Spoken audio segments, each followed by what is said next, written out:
നിങ്ങൾക്കറിയോ നബി സല്ലല്ലാഹു അലൈഹി വസല്ലം തങ്ങൾ ജനിച്ചതെപ്പോഴാണ്? റബീഉൽ അവ്വൽ 12-ന്. റസൂലുള്ളാഹി വഫാത്തായതെപ്പോഴാണ്? റബീഉൽ അവ്വൽ 12-ന്. എന്നിട്ട് എന്തേ ഈ ആഘോഷം നടത്തുന്ന മുസ്ലിമീങ്ങൾ? ഇവിടെ മരണത്തിന്റെ പേരിൽ, വഫാത്തിന്റെ പേരിൽ, അതുപോലെ ദുരന്തത്തിന്റെ പേരിൽ ദുഃഖാചരണം നടത്താൻ ഇസ്ലാം അനുവദിക്കൂല. ദുഃഖാചരണം എന്നൊരു വിഷയമേ ഇസ്ലാമിലില്ല. ഇസ്ലാം എന്ന് പറഞ്ഞാൽ എപ്പോഴും സന്തോഷം, എപ്പോഴും സമാധാനം, ദുഃഖങ്ങളൊക്കെ മറന്നു കളയാനുള്ളതാണ്. എന്നിട്ടോ അവിടെ എന്ത് സാന്ത്വനം വേണം? അതാണ് SYS-ന്റെ പ്രവർത്തകർ കാണിച്ചു കൊടുക്കുന്നത്. സാന്ത്വന പ്രവർത്തനം എന്ത് വേണം? ദുരന്തത്തിൽപ്പെട്ടവരെ എങ്ങനെ രക്ഷപ്പെടുത്തണം?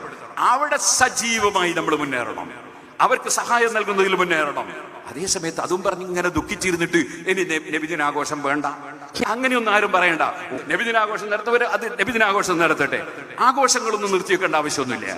അതേ സമയത്ത് സഹായിക്കേണ്ടവരെ സഹായിക്കണം, സഹായിക്കേണ്ടവരെ സഹായിക്കണം. അത് മറ്റൊരു കാര്യമാണ്.